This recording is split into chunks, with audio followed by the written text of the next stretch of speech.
Good morning, everyone, and welcome to the Ontario Onecall 2022 Annual General Meeting. My name is Ben Hamilton. I'm the Executive Director of Ontario Onecall, and I just want to thank everyone for joining us for today's meeting. We have a couple hundred participants from every corner of the province, from every member sector, and every corner of the excavator and stakeholder world. So thank you very much for joining. There will be the opportunity to ask questions during the webinar. We have a 15-minute Q&A session towards the end of the agenda. And if you wish to ask a question, there should be a question mark icon on your screen, and you can type it in there. The only request we make is that it pertains to the business and the topics of the AGM. So if you're having problems logging in, you can save that for a call afterwards, but you will have the opportunities to ask questions during the session. So with that, I would like to pass it over to Dean Delpay, the Chair of the Board of Directors, to call the Ontario Onecall 2022 AGM to order.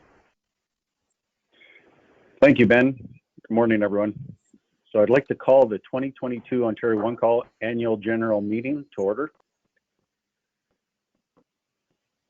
So on behalf of the Board of Directors, I'd like to welcome everyone to our annual general meeting. As a nonprofit with an open model of governance, member engagement, as we all know, is an important part of our mandate. So by using this online platform, we're able to have people from every corner of the province join us today. Participants may ask questions, as Ben had commented to, through the online platform, and there will be a Q&A session that will happen towards the end of the agenda and will be moderated by our Ontario Onecall staff. Voting will be done electronic ballot and start after the conclusion of this meeting. Voting will be open till 11 p.m. Tonight, so a lot of time to be able to get to the voting and put your thoughts forward. Members who were registered in advance have been contacted to determine which individuals will be responsible for casting that member's ballot. Those individuals have already been contacted and the appropriate information and instructions have been sent to them. If you have any questions, please reach out by email to Monica Patel at Ontario Onecall. Members will vote on the following items: the appointment of directors, the appointment of auditors, and the proposed revisions to the bylaws. For more procedural matters such as accepting minutes and adjournment, members of the Board of Directors are unmuted for this conference call and will move and second those items as we go through them. So we'll start things off. The minutes of last year's AGM have been circulated. Shall the minutes be approved?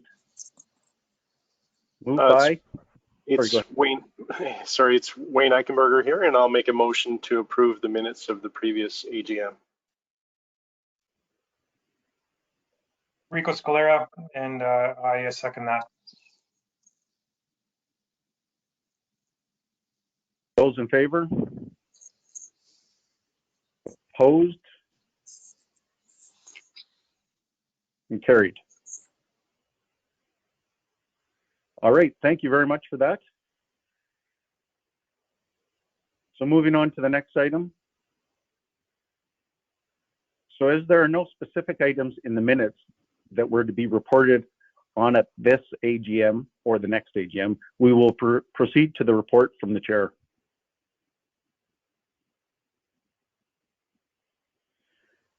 So 2021 was an important and very busy year for Ontario Onecall as the province began to move out of the COVID pandemic, which impacted us all immensely, and recorded unprecedented excavation activities.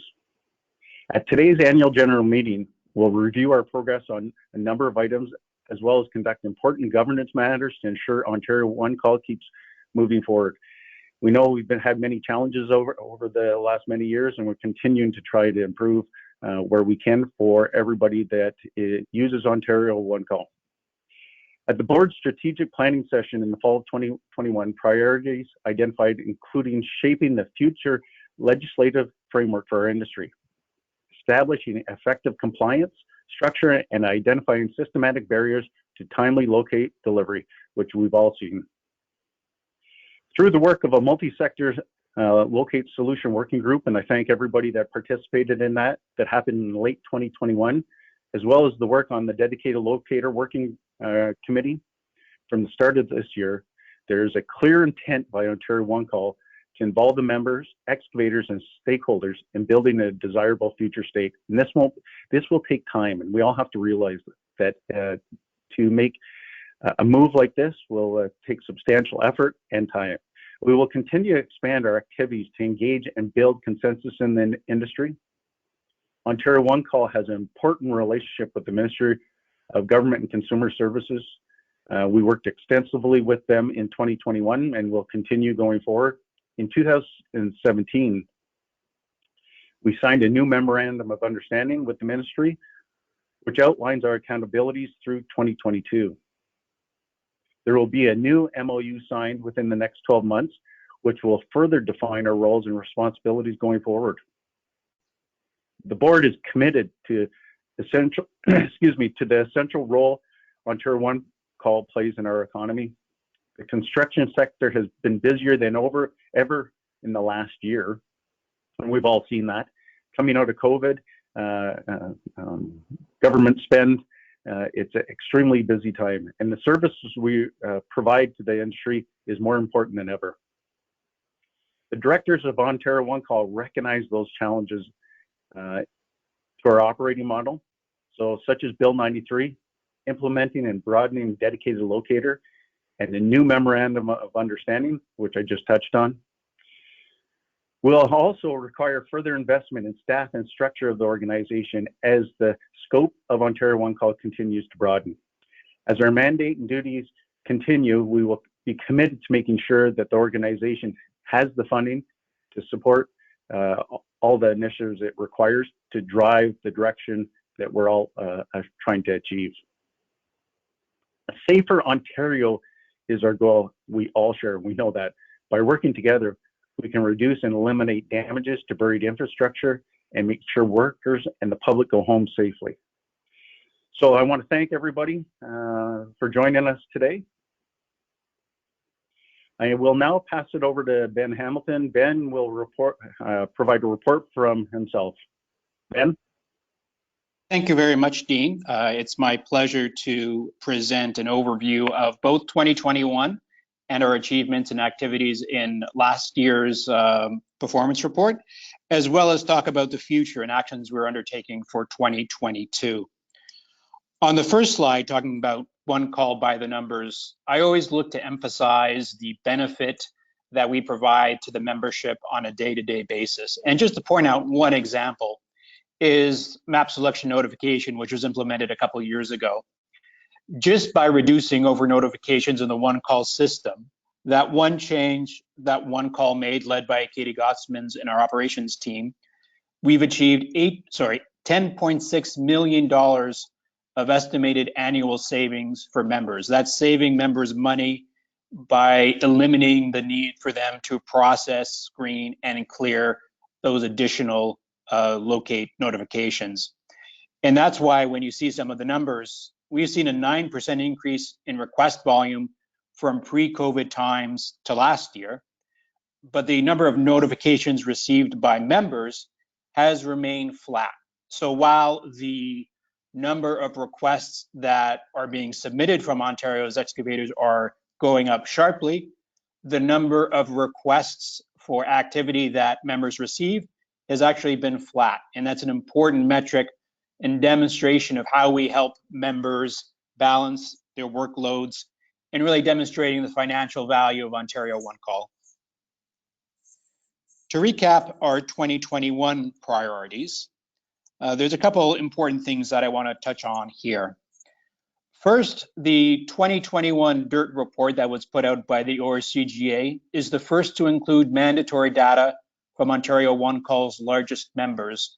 That was a change to the bylaws that the membership supported last year, and it proved very effective in ensuring that there was a robust data set for the DIRT report, and that this year's DIRT report is the strongest ever in terms of the completeness of information and the value it provides the industry in terms of diagnosing and understanding the challenges of damage prevention, and also understanding where they should be allocating their time and attention to improve safety in Ontario. The new web ticket platform has simplified ticket entry and received very positive reviews from people.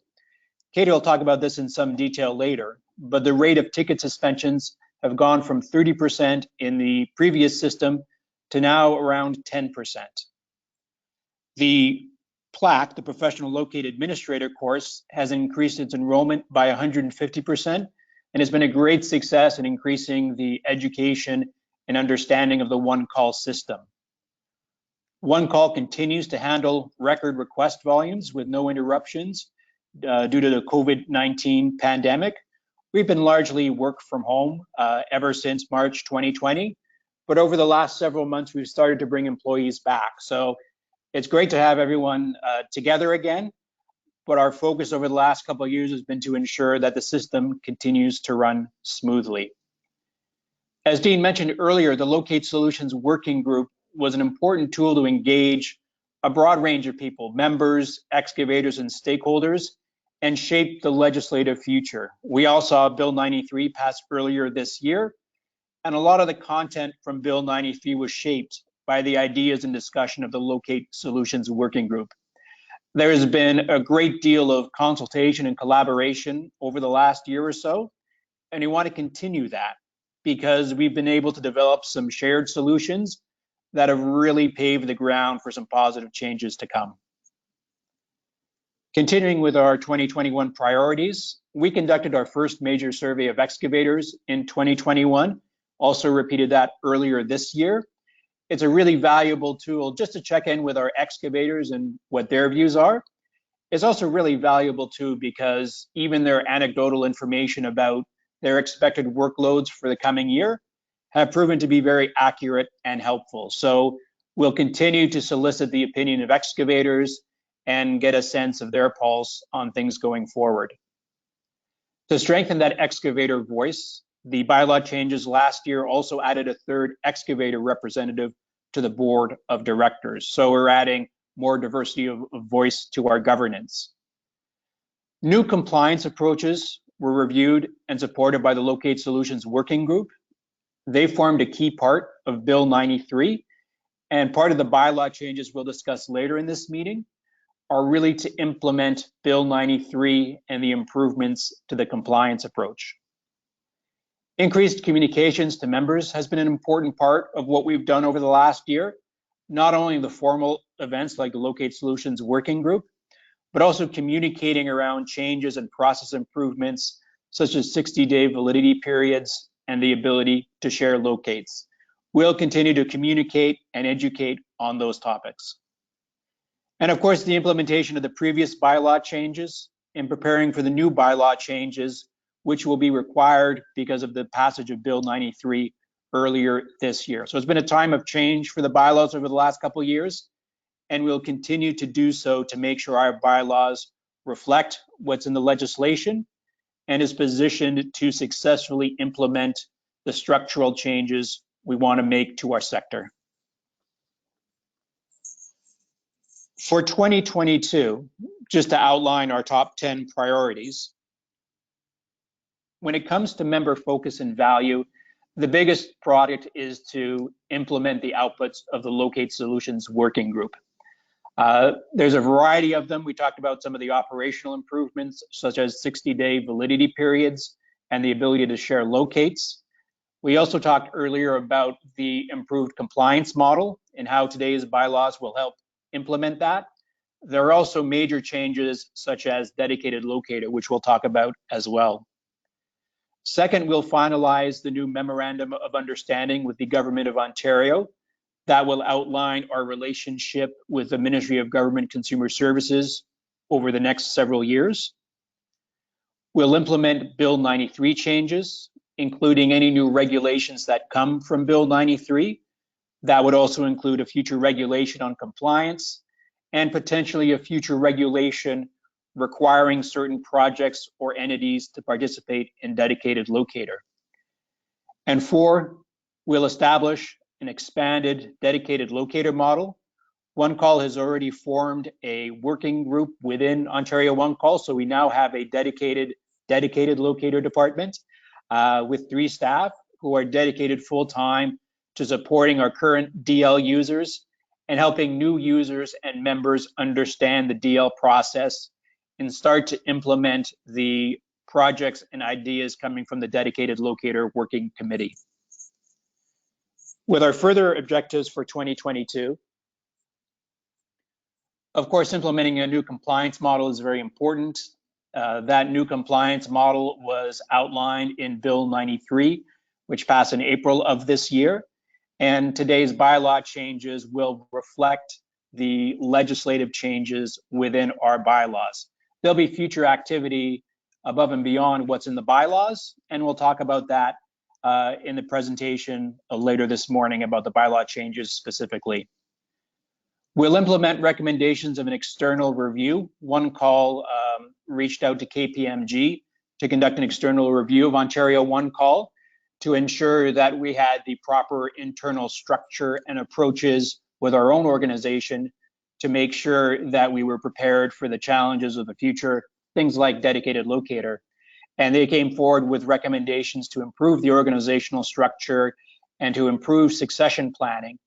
And the board of directors is very focused on ensuring that Onecall as an organization is prepared and structured to meet the challenges ahead. We'll develop and implement an enhanced cybersecurity plan. Of course, cybersecurity is a top of mind issue, and Ontario Onecall is primarily an IT company. So it's very logical we have that as a key objective. Continuing to enhance the board governance, including greater understanding of Onecall's journey from a service provider to a regulator. The board of directors amongst themselves have spent a lot of time talking about their approach to governance going forward and have worked with external resources to improve their own performance. And very much so, the board has underlined their willingness and eagerness to meet the challenges ahead, just as they're preparing the organization to meet the challenges ahead. In terms of openness and transparency, we've improved stakeholder engagement and online resources. A number of you will have participated in our webinars on Bill 93 and Dedicated Locator. We had around 1,500 participants in those webinars. I think we had another 300 plus for the webinar a few weeks ago on the bylaw changes. So we continue to use different platforms and different methods to communicate broadly to our stakeholders. And of course, greater communications around Ontario Onecall's changing mandate and how it will affect our future need. As you've seen throughout Dean's remarks and my remarks, the world of Ontario Onecall is changing. The requirements and needs of our members are changing, as well as our excavators. And we want to make sure, and we're committed to ensuring, that Onecall, its governance, and its organization is ready to meet those challenges. So I'll speak later in the morning about the bylaw changes specifically. But right now, I'm going to pass it over to Karen Marner, the treasurer of Ontario Onecall, and she's going to provide a report of last year's financials. Thanks, Ben. Ontario Onecall remains in a very strong financial position. Revenues in 2021 rose to 9.2 million from the 8.9 million in the previous year, and this was in line with the amount that the membership approved at the 2021 AGM. The predictability in revenues is due to the fixed assessment model previously approved by the membership. This model has been vital in ensuring the financial stability of the organization through the COVID-19 pandemic. The operating model changes discussed earlier by our chair and our executive director will result in future changes to the fee schedule in 2023 as Ontario Onecall implements performance-based billing and a new model approved by the membership at the previous AGM. Stay tuned for webinars and communications talking about this new incentive-based financial model. Total expenses were stable from the previous year at $9 million. With ongoing changes to our legislative model and mandate, we anticipate expenses will increase in the future to reflect this new reality. Ontario Onecall's current assets are currently $4.2 million, with a further $2.1 million in property and equipment. Liabilities at the end of 2021 are 0.8 million. The board has approved a reserve requirement of 3 million in current assets to ensure that the organization has sufficient liquidity.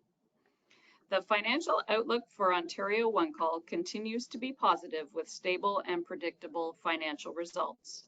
However, the board is focused on successfully implementing our new mandate and strategic vision, and the organization will continue to dialogue with our membership about how best to fund that future state. At this time, I'm asking the members to approve Donna A. Goldstein, Chartered Accountant Professional Corporation, as the Ontario Onecall Independent Auditor for 2022 and 2023. Members are asked to vote electronically at the end of the meeting. And with that, I'll turn it over to Dean to discuss the election of directors. Thank you, Karen.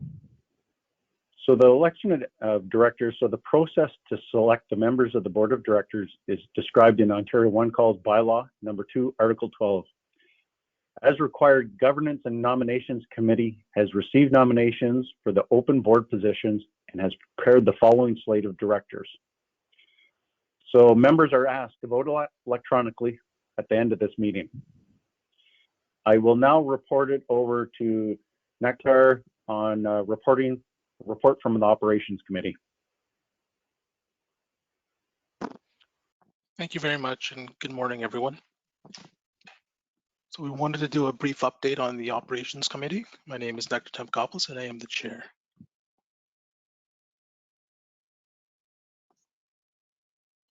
So just a highlight of who is on the Operations Committee. As mentioned, it's myself, and I'm a municipal representative with the region of Peel. Our vice chair is Michael McGivery with Enbridge Gas. From Ontario Onecall, we have Katie Goatsman. Another municipal representative is Eric Bohr with the region of Halton. From the electrical sector, we have Nick DiStefano with Electra and Bav Mystery, Hydro One. From the telecom sector, Chris Faith with Bell Canada and Riza Habibulahi with Rogers. From the gas, oil, and pipeline sector is Terry Hall with Transnorthern. We have Andrew Kottelenberg from the excavator section with Avertex, Jason Mayer with GTEL, Malcolm Robertson with Ontario Excavac as the excavator section, and Josie Trapani with Promark.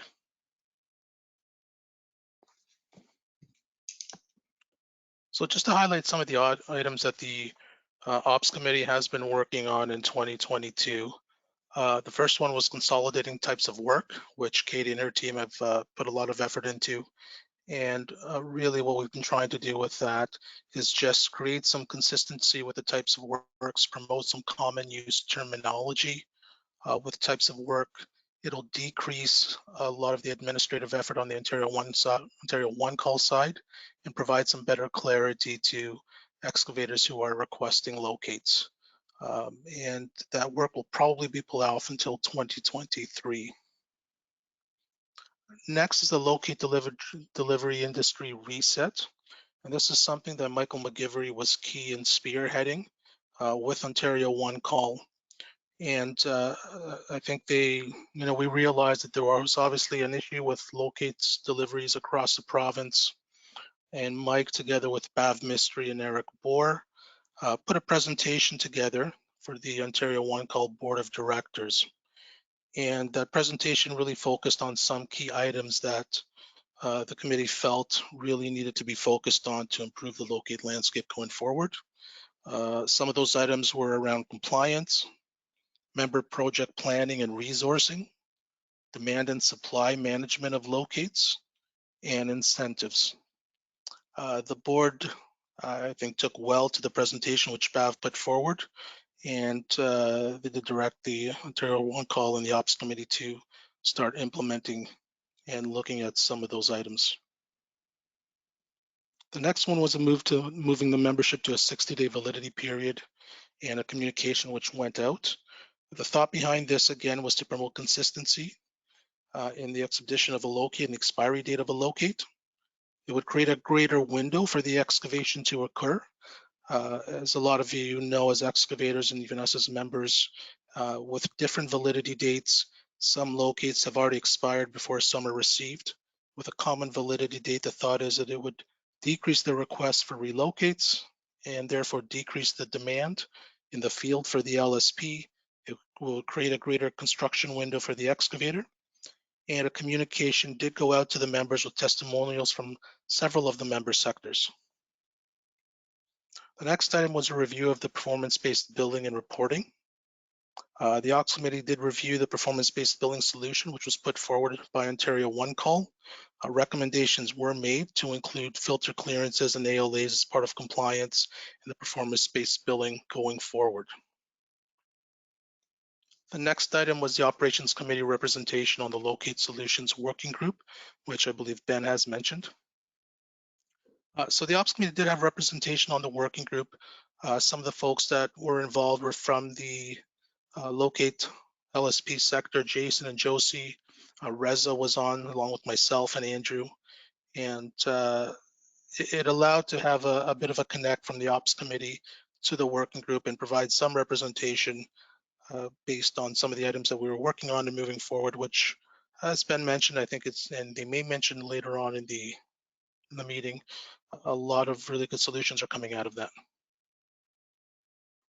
Some of the items that have been discussed were a definition of dedicated locator, standard templates, to certify DLs, a 90-day notice from the project owners, training and certification, QA for DLs, record sharing and mapping for DLs and members, understanding the legal liability around dedicated locator, access to Ontario Onecall records and scope for DL projects, and some issues around transmission locates and some of the members that do have transmission utility. The next item that was looked at was a valid locate request. Some of the issues that we do have in the field with LSPs is that at times, as you're aware, they do call for meets in the field. Sometimes the LSP may be calling the excavator or the requester for additional locate request or information. The thought is if we could create a template for what a valid locate request would be, in the end, it would decrease the need for in-field meetings, decrease the need for additional information. The LSP could get to the locate quicker, and the excavator would receive the locate quicker with all of the info that they need. The next item was reporting enhancement recommendations. And part of the idea behind this was permitting the member to have good data to promote good planning and decision-making, having a better understanding of members' compliance and help to assist and to provide solutions moving forward for the members and the LSPs in order to have some planning, some project planning, and a better idea of how to utilize resources. There was the long-term vision for the Ops Committee Ontario Onecall that was discussed recently. And again, the thought behind this is that, and Ben mentioned it a little bit earlier, that we really want to go to the board of directors and discuss having a long-term plan, a strategic plan for Ontario Onecall, whether it be a 5-year plan, a 10-year plan, as something that would review the business in the long term, that could look at software, technology, business needs, identify gaps. It would identify a locate landscape for down the road and how to best align the Ops Committee and Ontario Onecall to meet the challenges, predict some of the future challenges in order to ensure and continue to promote safe locate delivery while still meeting the needs of the excavator and the members. So really it's about looking at what things are going to look like 5-10 years down the road and just ensuring that we have everything in place to meet that challenge and that we're not trying to play catch up or we're not being reactive, we're going to be proactive. The other item that's been discussed that we want to look at is having representation at the Ops Committee from the Mgcs, the Ministry of Government and Consumer Services. The thought behind this is that somebody from the Mgcs would be able to come to the Ops Committee on a quarterly basis. And what this would provide is a bit of a link from the Ops Committee to the Mgcs. It would assist with ongoing representation and ministry engagement. And I think especially with the challenges and the successes and some of the gaps we're going to find coming out of the new legislation, Bill 93, over the next 1, 2, 3 years, having that direct link to the Ops Committee, I think would make sense. It would allow us to talk about the challenges that the different sectors are facing in real time with the ministry and how we think we want to meet those challenges and bridge those gaps. The last item was communication around automated clearances. And this again is something that Mike McGivery is putting forward, which is really going to talk about what the impact of automated clearances can have on a member and an excavator while maintaining compliance and maintaining health and safety. And really this is around filter clearances, whether you have automatic clearances for depth of work, whether you have automatic clearances for types of work. So there will be a communication that goes out from Ontario Onecall to the members regarding clearances, and the Ops Committee obviously would be happy to take any questions around those. The last thing I would like to do is really thank the Ops Committee. The folks that we mentioned earlier put a lot of time and a lot of effort into it. They are extremely passionate about what they do. They're very passionate about their commitment to Ontario Onecall, to safe locates, to the Ops Committee, to their sectors. There's professionalism. They provide service to ensure safe excavation practices across the province. And I think that they're really tackling things head on. Some of the ongoing issues around locates across the province, as we all know, have been difficult. But the commitment of these folks, I think, needs to be really looked at and really mentioned. The other thing I want to mention is I want to thank Bav Mystery, who has been the chair of the Ops Committee for several years, working alongside Bav as the co-chair.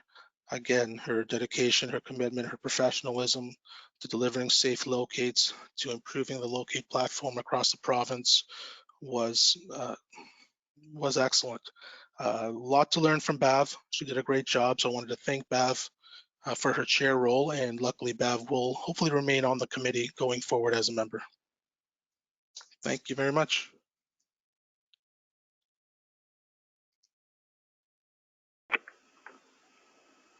And up next will be Katie Goatsman, the Director of Operations, with an update on the system changes. Thank you, Nectar. Hi, everybody. My name is Katie Goatsman, Director of Operations, and today I will be sharing with you updates on system changes. Next slide, please. Thank you. So first, I'll start with our map selection notification change, which Ben had mentioned earlier in the call today. The map selection notification feature allows the map selection created by the excavator on the web portal to overlap with members' mapped infrastructure in Ontario Onecall's backend system. When those two things occur, we generate a notification, meaning that when both parts of the information are as accurate and specific as can be, we are able to determine the members to notify in a much more accurate fashion. So I'm going to share today with you a little bit of statistics since the implementation of this process and change. Before we started this in late 2017, we had approximately 8 members per locate request, just under 8. And as soon as it was implemented, we were seeing a decrease in the notifications to about 6.5 members per locate request. And that continued to reduce slowly over the years after that.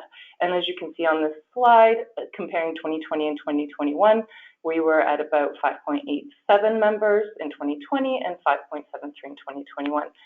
The reason this happens is members continue to decrease their notification area within our backend system to safely reduce this and get accurate notifications, and also the work that the excavators have done to improve the accuracy of their map selections within our web request. Next slide, please. We'll share some statistics here about the incoming requests and outgoing notifications. So the slide you're looking at right now shows the incoming requests year over year from 2015 to 2021. You'll see that for the most part, there's a steady increase in the amount of requests that we've been receiving throughout the years. Of course, we've got a dip in 2020 due to the challenges with COVID. However, on a general basis, the trajectory has been fairly steady. Next slide, please. And this is showing us the notifications, outgoing notifications generated based on the locate requests that are coming in. You'll see that 2015 to 2017, before the implementation of map selection notification, we saw over 7 million requests per year and a very steady upward rise of that. And then our first full year with this feature was 2018, and you see a very drastic decrease in the notifications, which is the positive situation that we wanted out of the system. And then the increases are in fact actually slowing down over the years. In 2021, we actually see a little bit less than 2019. 2020 is obviously a bit of an odd year, again, with COVID challenges. So this is the positive change it's made, and it's actually allowing us to continue on a steady notification base instead of growing with the growth of the requests coming in, as mentioned earlier as well. And next slide, please. The other part of this that we want to look at is some statistics regarding the possible impact that this has, and we're looking to have a positive impact. So we pulled out a portion of the DIRT report that speaks to the damages that may have occurred due to inaccurate or incorrect information provided by the excavator through the online portal. And we see that this has decreased over the years since 2016. I will let you know that before the implementation of this in late 2017, with our first full year in 2018, there was a phased approach to the map selection notification feature, which introduced in 2017 the ability for the excavator to create the map in the web portal directly. That in 2017, it didn't affect notification as it was phase one, but you can see here that it likely had a good positive outlook on the accuracy of the information. Now the excavators were able to show locators and members where they're digging more precisely in a map. The locators were able to determine where to locate more readily. And then you see another decrease in 2018 when the feature for the map selection notification became active. And I do want to stress that this feature alone is not likely the only reason that you see positive outcomes like this. There's a lot of hard work being done by many departments, including Ontario Onecall's client services, training and education departments, as well as externally. A lot of good work being done by excavators and members to try to make sure that the accuracy of the information is on point. Next slide, please. So this is my encouragement slide. This is why we want to continue to encourage the improvement of the mapping in the back end by members, mapping your infrastructure within Ontario Onecall as accurately as possible. If you have area coverage right now in some areas, you're welcome to have the conversations with our member services department to try to reduce that notification area, as it will help, as you've seen already in the previous slides, that it does reduce notifications in a safe manner. It does obviously improve or give the possibility for locate timeliness improvement, better resource management for all parties, and better communication. And as we continue to see eyes on the locate timeliness conversation, this feature, this opportunity should not be forgotten about in the midst of lots of change, as it is something that is proven over the years to have a positive effect. So I encourage you as members to reach out to our member services department, member services at ontarioonecall.ca, to have a conversation about the possibility of reducing your coverage within our system. And we understand records and documentation are a factor here, but we're happy to have a conversation about hybrid models and such with your mapping in the back end. And next slide, please. All right, so this year, January 2022, Ontario Onecall introduced its brand new web portal. This portal has a more user-friendly format and process for excavators professionally and homeowners, as well as some improved mapping features. The ability to create design and planning requests is much smoother.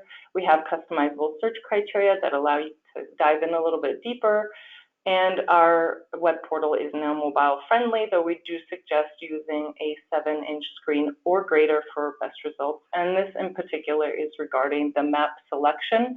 It's very difficult to draw an accurate portrayal of the excavation area on a small screen like a phone, like a mobile phone. So that's why we encourage a slightly larger screen size. Next slide, please. So in addition to those features that the new web portal introduced that I just read off to you, we've also had an opportunity to make some other significant changes on an immediate basis. The web portal is built to expand, which I'll touch on in a little bit, but we were able to have some great immediate results with it as well.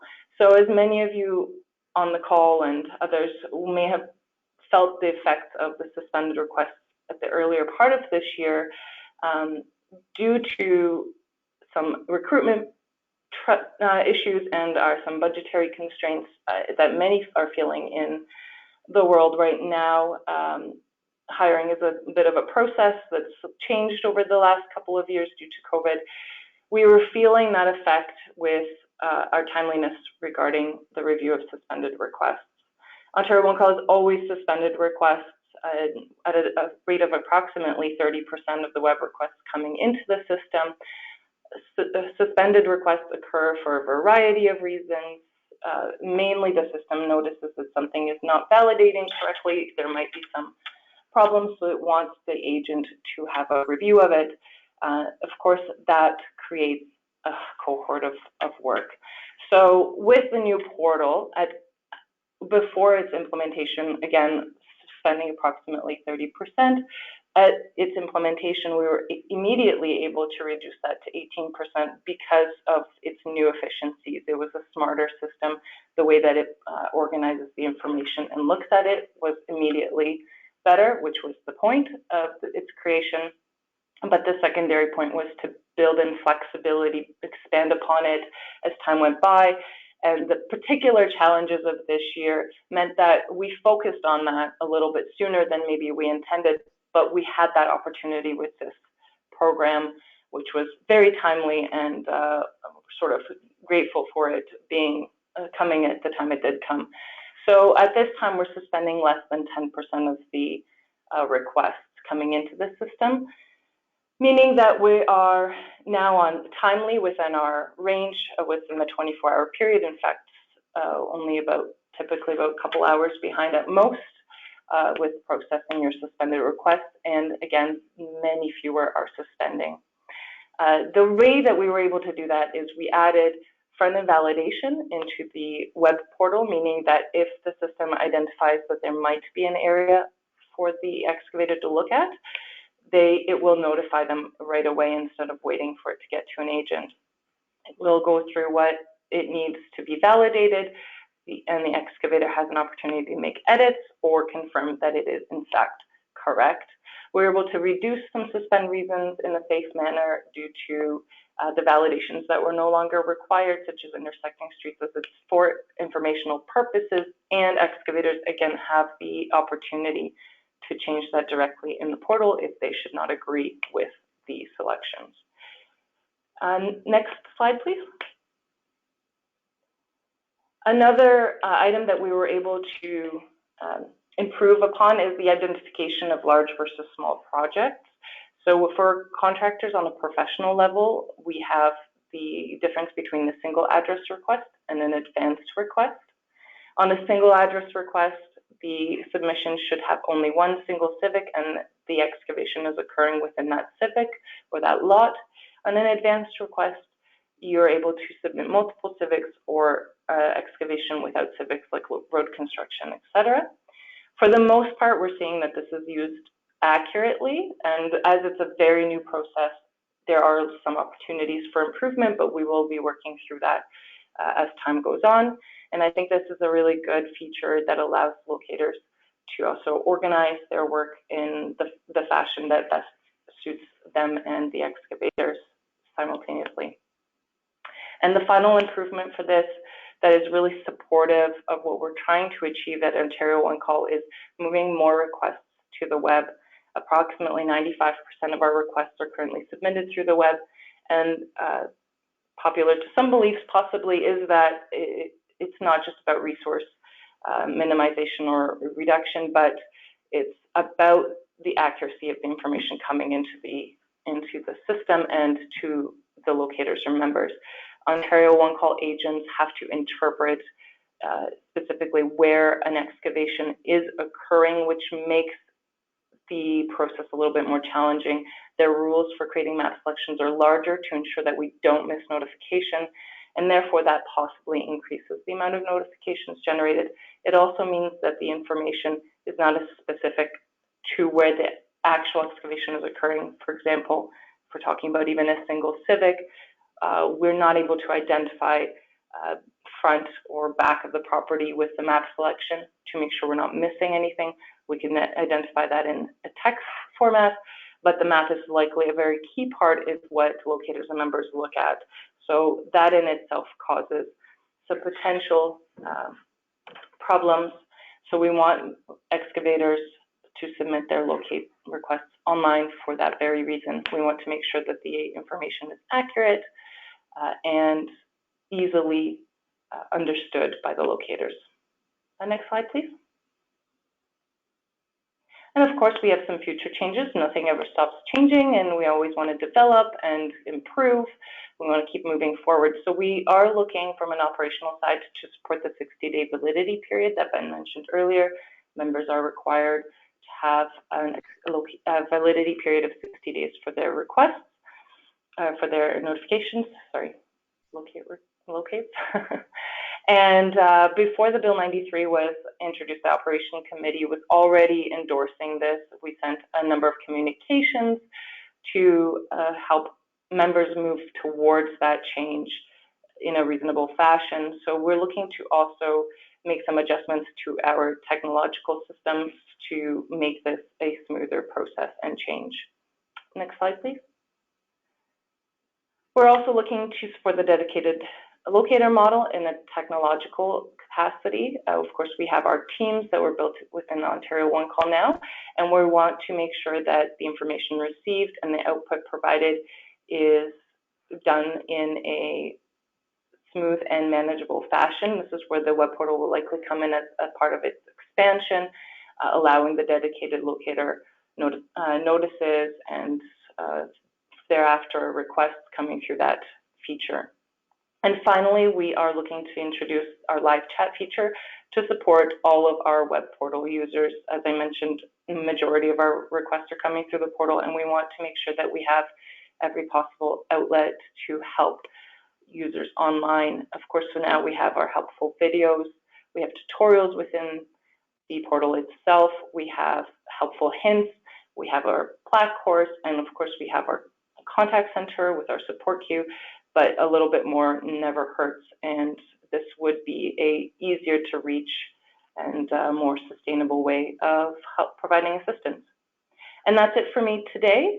I would like to quickly thank all of Ontario Onecall staff.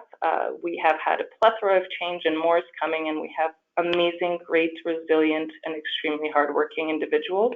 And I'm very grateful every day for them. And now I will pass it off to Ian Simpson for his marketing update. Thank you. Thank you, Katie. Great update. Hi, everyone. I'm Ian Simpson, and today I'm going to go over an update on our marketing programs, touch on high-level compliance, and go into what's happening in education as well. So I'll start off with marketing. I'm happy to announce that Ontario Onecall has won its 3rd and 4th Marketing and Communications Awards in 2021. Our Get the Dirt campaign that we launched a few years ago is working and getting noticed. With our strategic partner, actually just go back to the back slide, our strategic partner, At Home Creative, who's our marketing agency, we have won design awards for striking visuals, communication awards for our messaging strategy, integrated marketing awards for how we bring the content to market.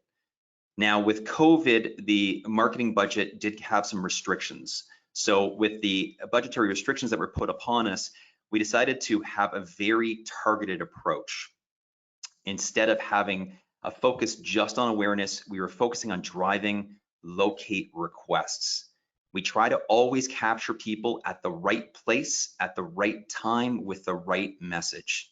To get the most from our campaigns, we focus largely on digital. And there are many tactics that we use that are things like targeted responsive ads, demand-driven search engine marketing, remarketing techniques, and the use of content creators and influencers. A couple big successes that happened this year are, even though, if we compare year over year, we're up by impressions of our overall campaign by 15%. Our click-through rate for social retargeting is up by 146%, and our locate request conversions is up by over 100%. Not only that, we have a smaller campaign that we put towards excavators, and even that smaller campaign is receiving 4.3 million impressions on that campaign. Now, taking a look into 2022, next slide there. With all the improvements that we are making with the web portal, which Katie talked about, and thank you, Katie, for your team and the IT team for all the work they've done on that. Ontario Onecall has officially switched to click before you dig.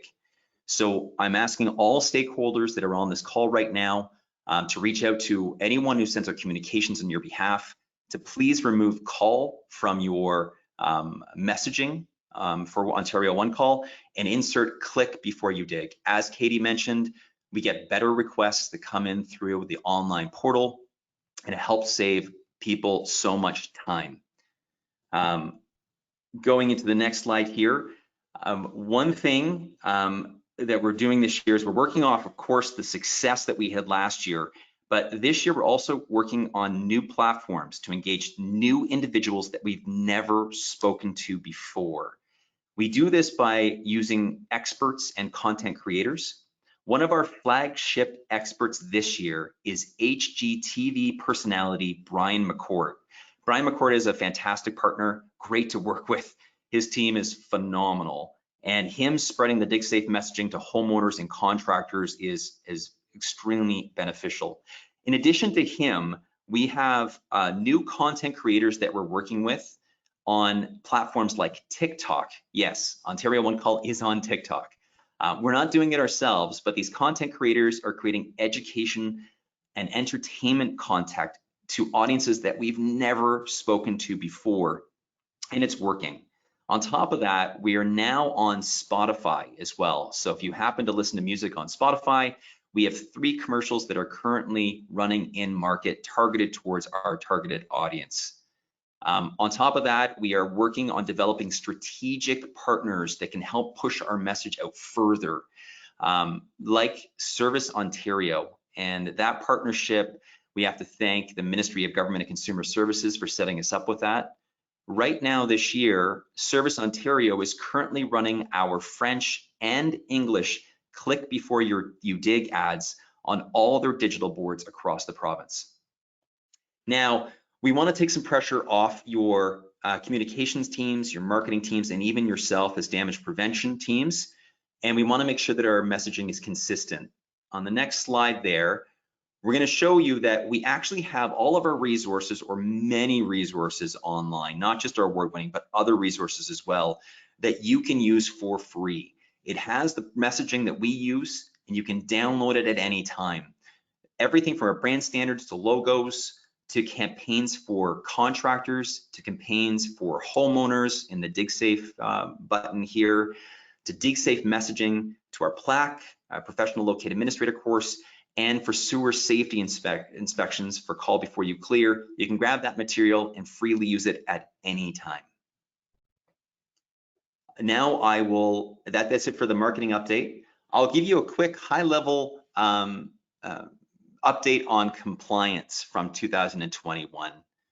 On the next slide here, you will see that in 2021, we had a plethora of complaints that came in. It was a record-breaking year for formal complaints that came in through Ontario Onecall's compliance department. There were over 2,400 formal complaints filed, and the majority of those were against members, and there were 25 complaints against Ontario Onecall on our service levels, and the majority of those were about hold times for people trying to request locates. On the next slide here, I broke down what these complaints, formal complaints, were against the members. And as you can see, it's overwhelming on late locates. So late locates is the primary driver for formal complaints coming into Ontario Onecall, as well as other actions that Ontario Onecall does put forward. The next slide will show just how year over year late locates have climbed. Except for 2020, which it went down, year over year, late locates are the #1 complaint, and they keep rising. Just so everyone's aware, formal complaints that we have in Ontario Onecall, the majority of complaints that come into our compliance department have 3 locate requests to them. So you can times all our complaint numbers by 3, and that gives you an indication of what people are bringing into our compliance department. But besides formal complaints are about maybe half of what the compliance department actually works on. On top of formal complaints, there are informal complaints that are generated through our compliance department as well. There are informal compliance actions and notices. There are official compliance notices, warnings, investigations, and a plethora of compliance education outreaches as well. And our small team, just to give you an idea, our small team of compliance investigators in Ontario Onecall handle well over 30 severe compliance issues on any average day. That is it for compliance. I will go into some of our educational pursuits as well. Education is a big aspect of Ontario Onecall, getting the message out there, helping people get the right information about their responsibilities and how to use our system better. Our education team works very hard at doing that, either in person, online, or any other means that we possibly can to help drive our messaging. One of our biggest flagship projects is the Professional Locate Administrator course, which is doing quite well right now. There's the benefits to taking this course, and I just want to give it a plug right now. If there are any users of the system that are requesting locates and they take this course, they not only will be getting a new designation and improving their skills, but they will be providing high quality locate requests that will get them the best success possible in the industry. For members and infrastructure owners, huge benefits, because this course goes over all your legal obligation. It shows you how the systems work, and it helps you understand what it takes to make the proper locate requests and best quality locate requests, and you can pass that on to everyone you work with. Go to the next slide here. PLAC is receiving extremely phenomenal feedback.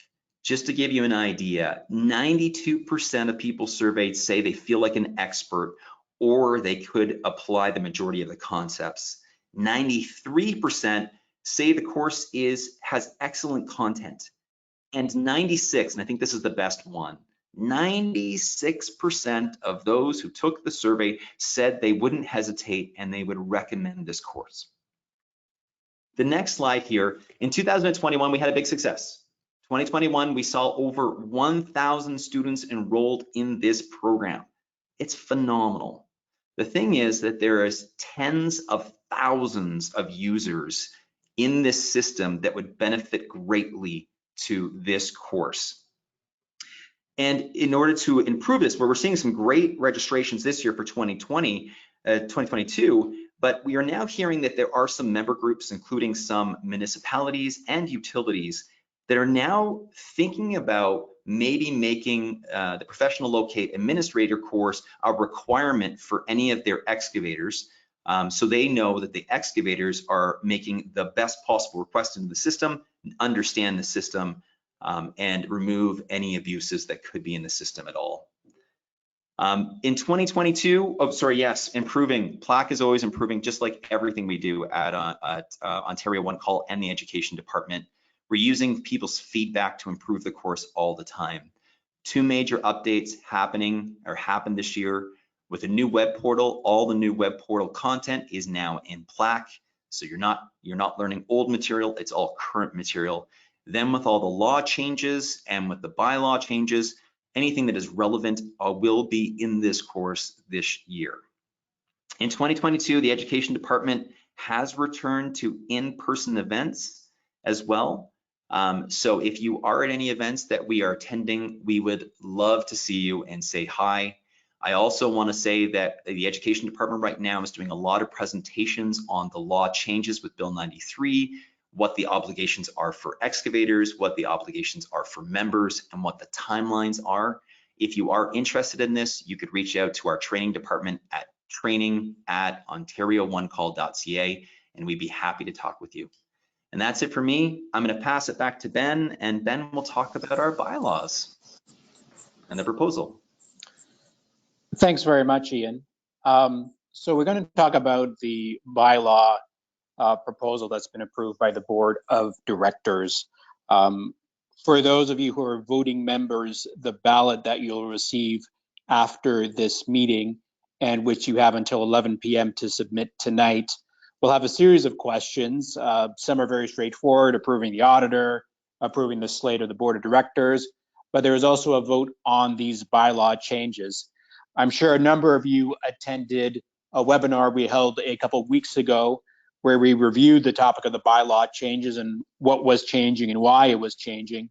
But for the benefit of those who weren't able to join us a couple of weeks ago and haven't had the chance to review the materials we sent out in advance of that webinar, I want to spend just a few minutes reviewing why these bylaw changes are occurring.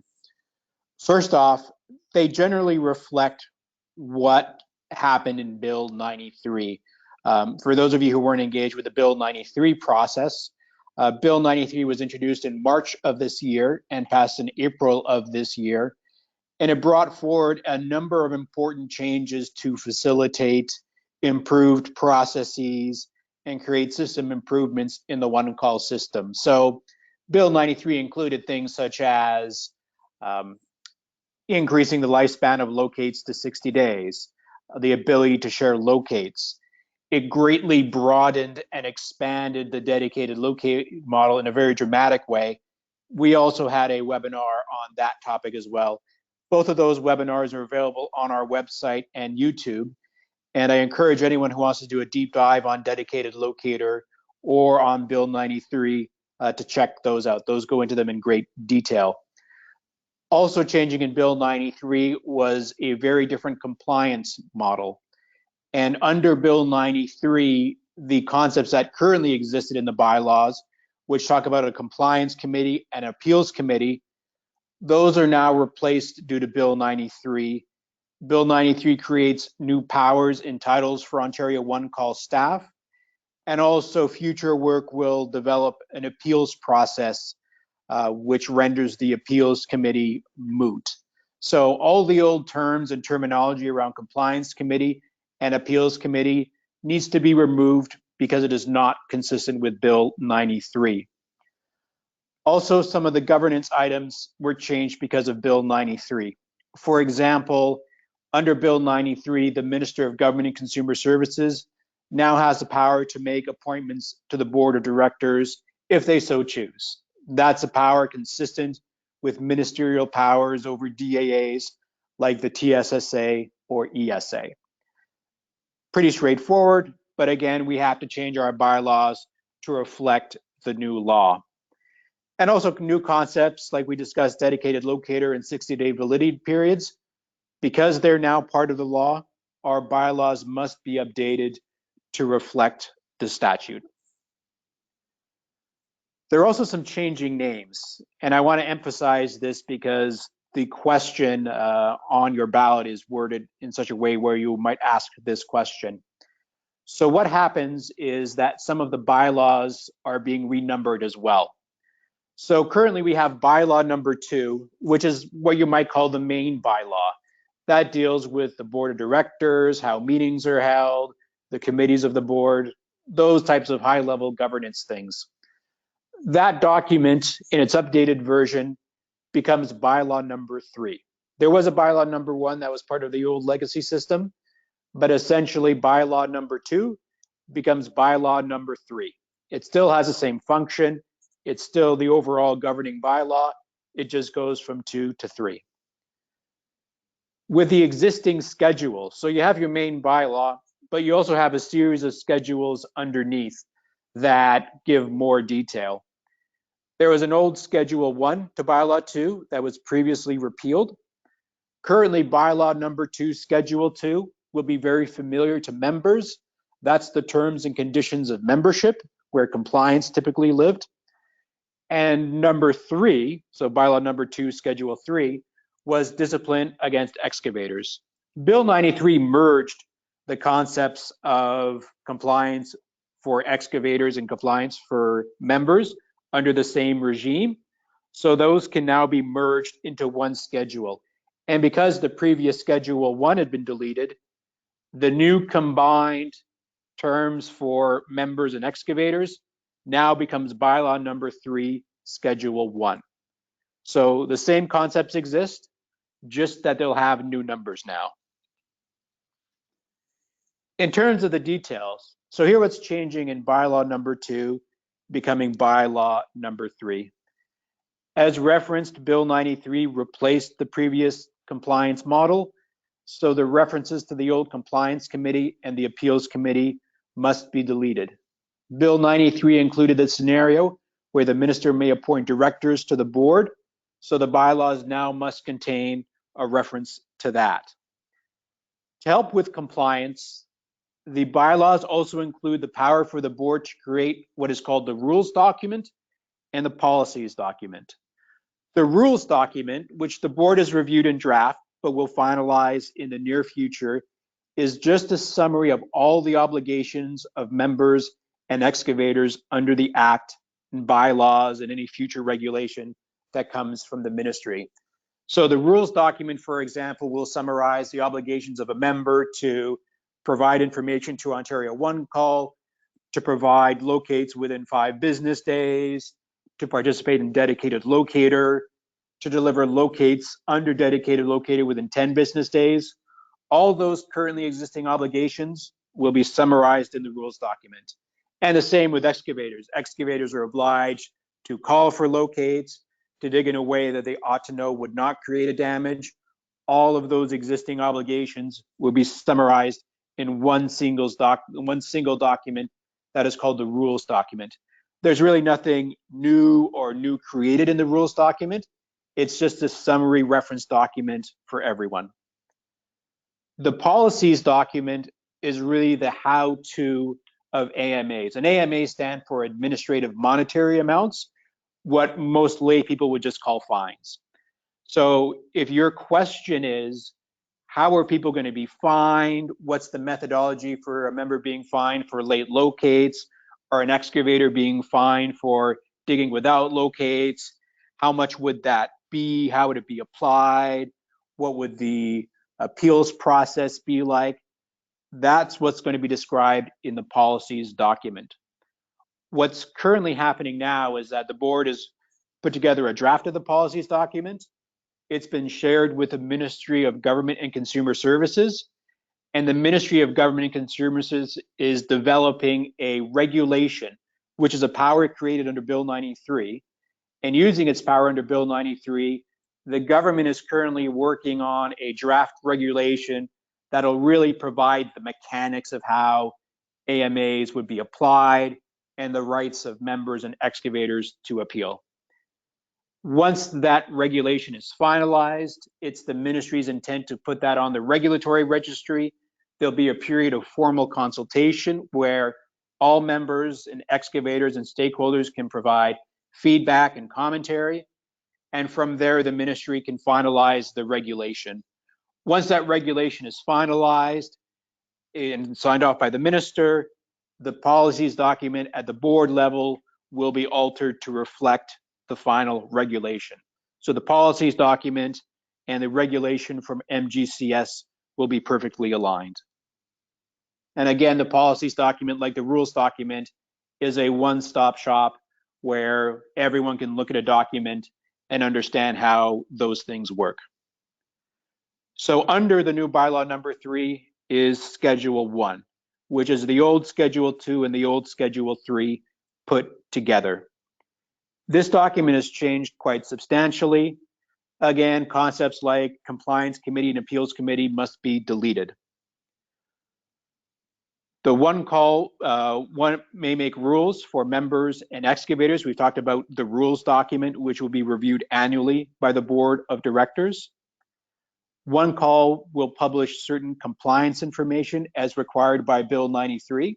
So Bill 93 requires a lot of disclosure on our website and disclosure of member performance around locates and the resolution of compliance matters. So again, our bylaws must be updated to reflect Bill 93. The definition of emergency locates is updated. This is a small change, but a notable change. Previously, emergency locates needed to be completed within 2 hours. Now, a member representative to do the locate must be on site within 2 hours. Again, that's not a major change. And the key point with emergency locates is that all members must have a plan and the capability to get to an emergency site within 2 hours. Of course, there's scenarios where you have very remote infrastructure, not accessible by road. That's not in the concept of a 2-hour show up on site. But generally speaking, for 99% of locates, what that change requires is that you still be available to get there within 2 hours. But again, that definition must be updated because Bill 93 changed it. The minimum validity period of 60 days is included. Again, a Bill 93 change that must be included in our bylaws. It creates the requirement for one call to have a rules document, which essentially means that one call must provide members and excavators and stakeholders with a summary document describing all its policies and the requirements of the law. And we must also provide the dispute resolution policy that will be developed in the policies and the ministerial regulation. And criteria of severity, history, and remediation are included to help guide compliance decisions. Again, when you get into the policies document and ultimately the minister's regulation, that's when you'll get the mechanics of how fines work. Those are details that are not going to be included in the bylaw. Those are too specific, and they're also going to be dealt with through a minister's regulation and not through a specific one-call regulation or a one-call decision. So as we get to the last couple of slides, I just want to remind people you can ask questions through the questions icon on your screen. So if you have questions on anything you've seen earlier or on this bylaw topic, please go ahead and ask a question. We'll do some Q&As right after this. But there's also a lot of items that are maintained. So mandatory use of 360 feedback is continued. All the technical aspects around how members and excavators and one call communicate with each other, all those are maintained. And all the items around ownership of data, insurance, confidentiality, all those are carried over as well from the previous schedule. And again, just to close on the building blocks of the compliance regime, to put this all together, the legislation now altered by Bill 93 is the overall framework and describes the legal obligations of members and excavators. The bylaws establish the board's policies to make rules and policies and describe the overall governing structure of Ontario One Call as it is subject to the legislation. And these changes are happening, and you're being asked to vote in favor of these changes because the bylaws must reflect the legislation. Going beyond the bylaws, the rules document that the board will approve and review annually is just a summary document to explain everyone's legal obligations. And we'll also get into how dispute resolution works, how one call will handle certain things. And then the policies document, which is also tied in with the minister's regulation, is really about the mechanics of how AMAs in compliance will be determined. So if you're looking for what would a fine be for a late locate, or how would an excavator be treated for digging without locates, those aren't going to be dealt with in the legislation or the bylaws or the rules. Those will be spelled out in the board's policies document, which will be aligned with the minister's regulation on that topic. I know a lot of people are really interested in those details.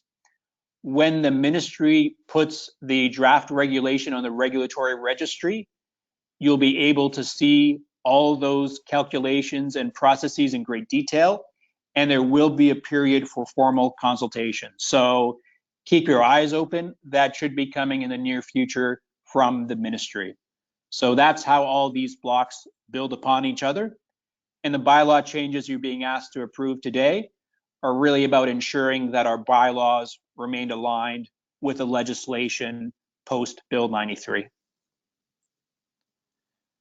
So with that, we'll bring the presentations to a close.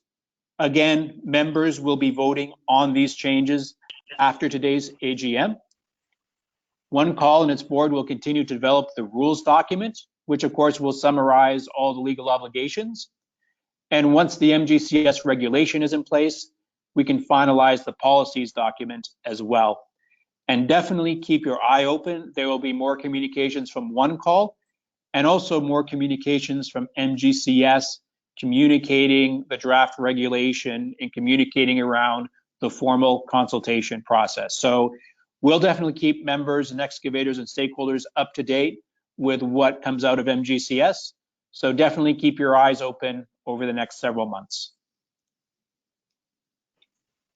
So with that, we do have time for a brief Q&A session.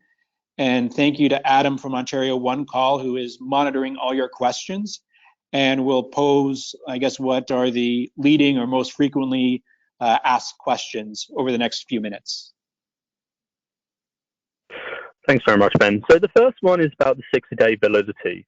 Now that the 60-day validity is the required minimum, some of the paperwork still indicating 30 days. Is Ontario Onecall going to enforce the 60 days through the member? And if so, where would this be reported to?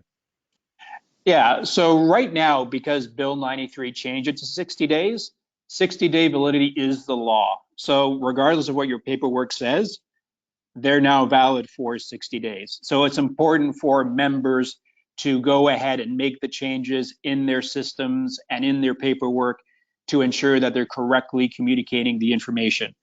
The fact that a member might say 30 days on their paperwork doesn't mean it's 30 days. The law supersedes whatever outdated paperwork you must have. So what we're communicating and what excavators know is that 60-day validity is the time frame, and it's important for members to align their own internal processes to take that into account.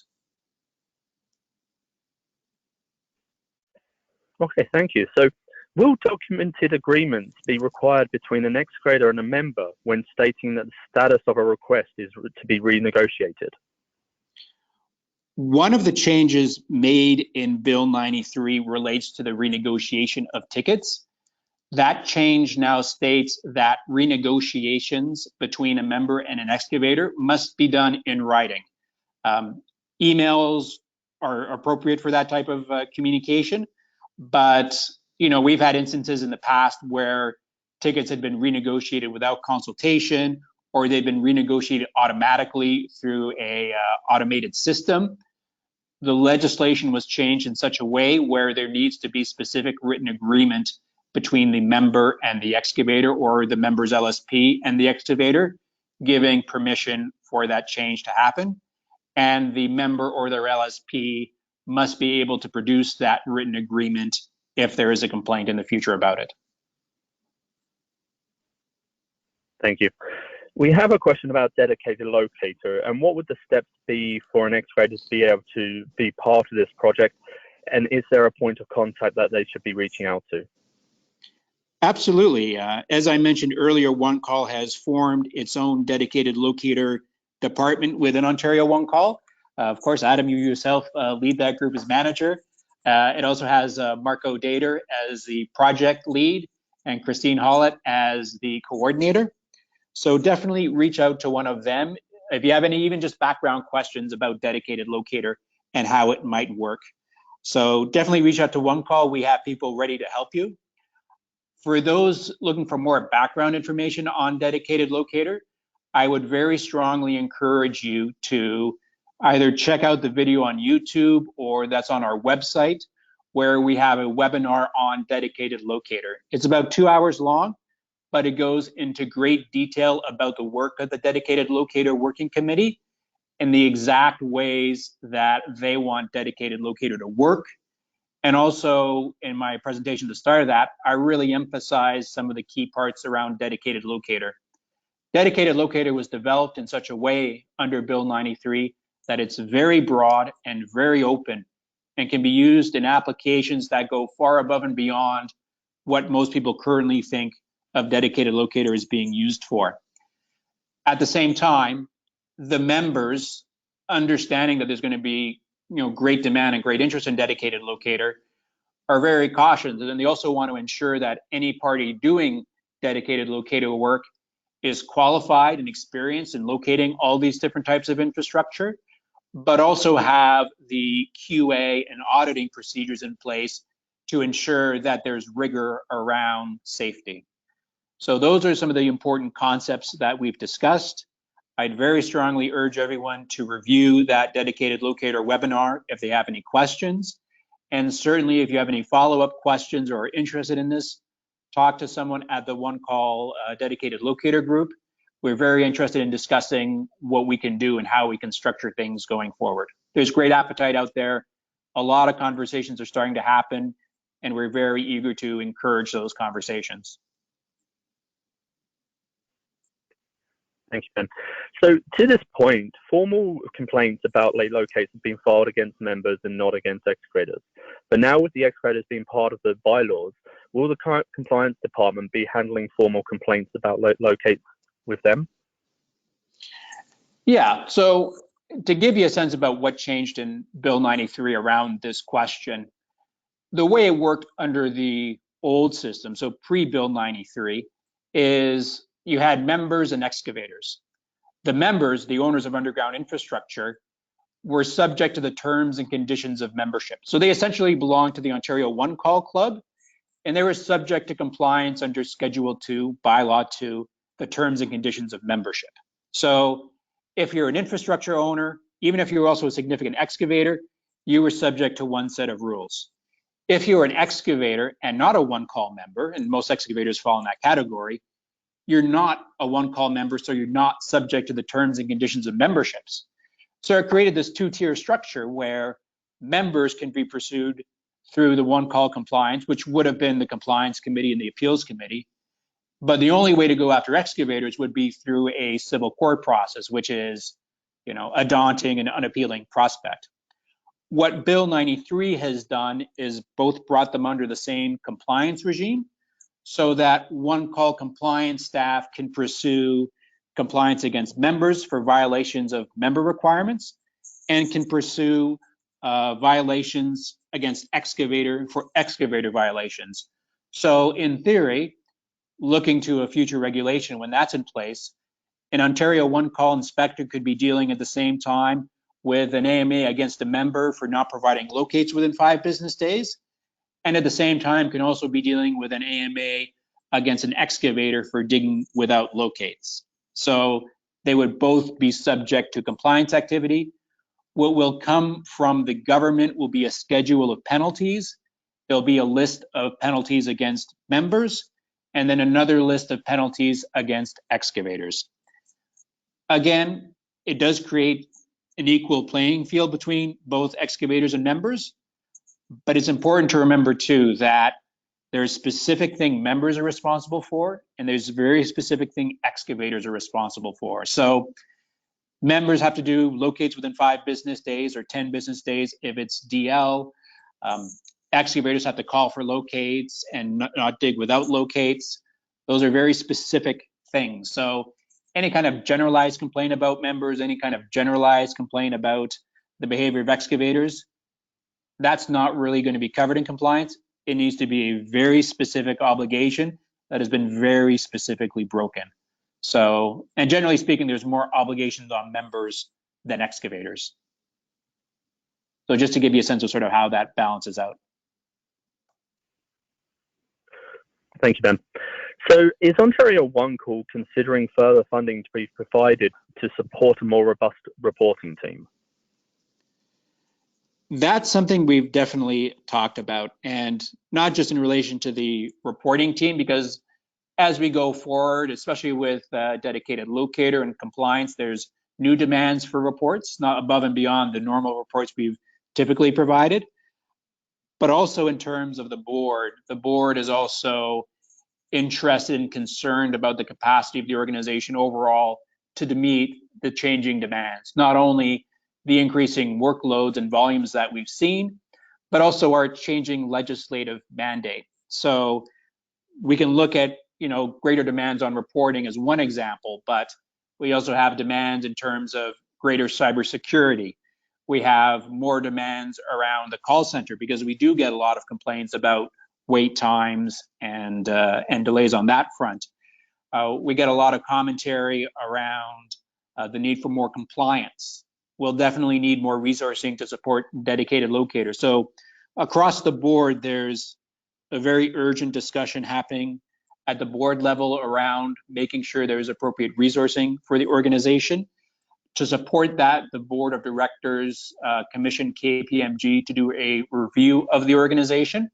And the KPMG report proposed a new organizational structure and as well greater robustness around things like succession planning and redundancies, and also dealt with specific issues like cybersecurity.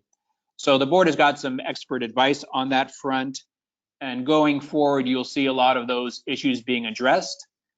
What I would put in the ears of members is that as we change and as we improve to meet these future challenges, there will be greater demands and greater asks on members for funding. So we've generally been very cautious and appropriate when it's come to asking for members' money. Since I took over in 2014, the average increase has been around 1%. With future challenges, we might have to be more aggressive in terms of asking money from members, but at the same time, we'll be talking about what members will benefit from that funding. So things like improved reporting. We'll have that dialogue with members over the next several months. We've actually just put out a questionnaire asking about service levels and fee increases. So we're going to have a very robust discussion around that and deeply engage our membership in what we see the future like. And the board is very engaged with that as well. Great, thank you. Does the excavator need to be on site within 2 hours for an emergency? And if not, how do we control emergency abuse, i.e. getting locates for a 9 a.m. start time? One thing we've done at Onecall since 2014 is really crack down on emergency locate abuse. When I started, again, this is 8 years ago, we were receiving an average of 50,000 emergency requests a year. That's how many we would process. We currently process around 30 to 35,000. So we've achieved a 30-40% reduction in emergencies, and that's just by improved training and improved skills at our contact center. And I have to give a lot of credit to our contact center staff who do ask those questions, who do challenge callers. Oftentimes the people calling in are not amused by that, but it's important they do that to make sure that we are very robust on that. So we've had success reducing the abuse of emergency locates, though there is always that risk. That's one thing that perhaps compliance can help with, is now excavators are under the compliance umbrella. It might be easier to address locate abuse through the compliance process going forward, whereas before that might not have been an option. So we'll continue to press on emergency locates. We've had success in the past, but we do know we have to remain vigilant on that. In terms of the specific question, I don't think there's a requirement that the excavator be on site within 2 hours, but obviously they should be on site. If it's such an emergency that it meets the high threshold of an emergency definition, which talks about an imminent threat to life, they should be on site. So I do agree that you should be very skeptical and concerned about that if they're not there. At the same time, nothing says if they're not there, you can just drive on and not provide the locate. The right approach would be to report them to Ontario Onecall's compliance. Thank you. So we have a question about dedicated locator again, and this one's just a clarification if any member sectors are exempt from the dedicated locator program. So the exemptions are really specific They are limited to transmission of hydrocarbons, so propane pipelines, natural gas pipelines, oil and crude pipelines. That's the only infrastructure that's exempted, and only their transmission infrastructure. I believe it also applies to Hydro One's transmission infrastructure as well. So to put that into perspective, I think that only appears on 2% of Ontario One Call's tickets.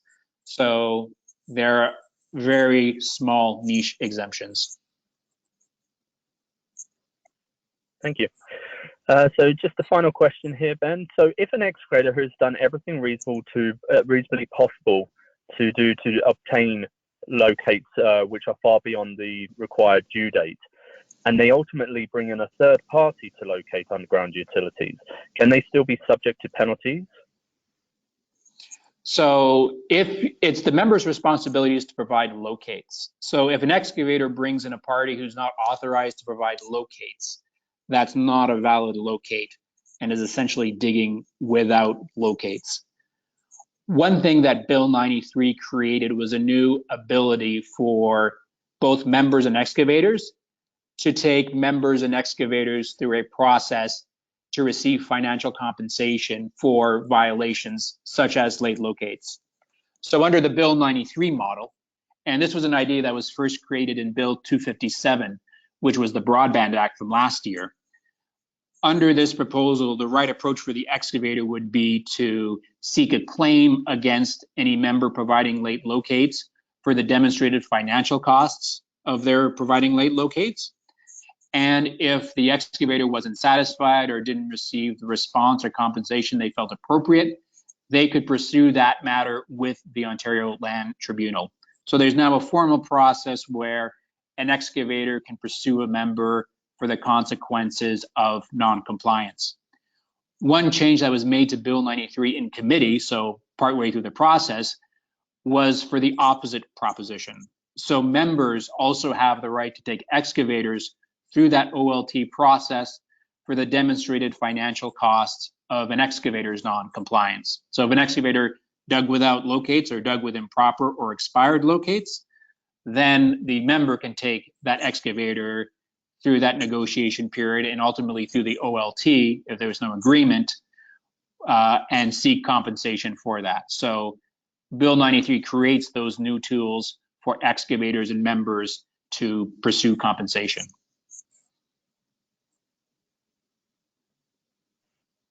Okay, thank you. There is one question here about, will Ontario Onecall develop into a regulatory body similar to that of the TSSA or ASA? That's a great question. That is a question that the board thinks about a great deal. In terms of the really technical aspect, is Ontario Onecall going to become a DAA? A DAA designation is something very specific under legislation and requires very, very specific administrative functions and responsibilities. So I don't think that's what the questionnaire is getting at, but becoming a DAA I don't think is in the cards. But becoming a regulator more in line with organizations like TSSA and ESA is really the core issue that the board of directors is talking about. It's a key part of their strategic planning, and it'll be a key part of their discussions going forward. The view of the board is definitely that Onecall needs to change and evolve. I think traditionally people have seen us as a service provider, as a vendor almost, as a partner in their administrative processes, and also a partner in safe excavation. I think that's how they view us. And now with the changes of Bill 93, the greater and more robust role for compliance, a lot of work we're doing under dedicated locator, much of it which is mandated by law, especially for the Infrastructure Ontario broadband projects, that relationship is changing somewhat. The compliance part will be more robust. The organization and the board is very cognizant of this, needs to evolve in terms of its behavior and staffing. And they're certainly talking about what that means and how that's going to be achieved. And for the members as well. I mean, our relationship is going to change through things like compliance and through things like dedicated locator. And we all have to be very open and communicate about what that means and how that is going to happen, because the way it worked in the past is really different than the way it's going to be in the future. So very much that destination of, moving from a service provider to a regulator is very high in terms of everyone's thinking here. Thank you, Ben. Okay, a final question here for you. Regarding the dedicated locator contract agreement, will we be hearing anything about the results of the feedback survey and a possible revised version of this contract? Yes, that's one thing we'll definitely be doing. After the dedicated locator webinar, there was a period for consultation where people could provide feedback. I think there was 68 pages worth of feedback, so there was a lot of good commentary. The dedicated locator committee has met since. We've already made some revisions based on that to the form of the 90-day notice. There's a ton of feedback around the form of the standard contract, which is really a generic version of the existing LAC contract.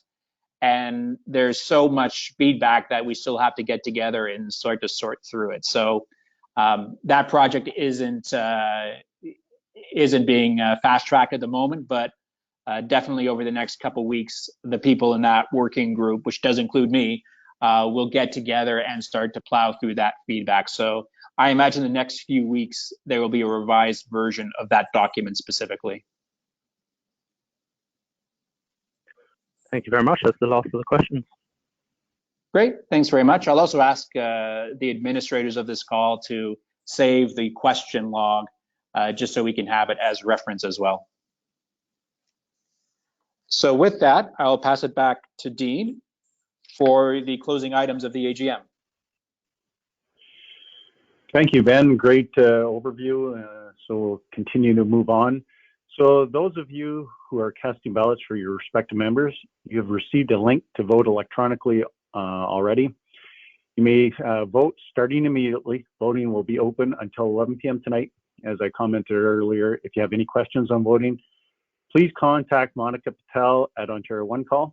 I think from there, I would like to formally adjourn business. I'd like to thank everyone for their participation today. I'd like to thank Karen, Ben, Nectar, Katie, Ian, the board. A lot of changes over 21, 22, and there'll be continuing to be a lot of changes. So thank you. Thanks to the Ops Committee. They had a huge lift in 21 and 22.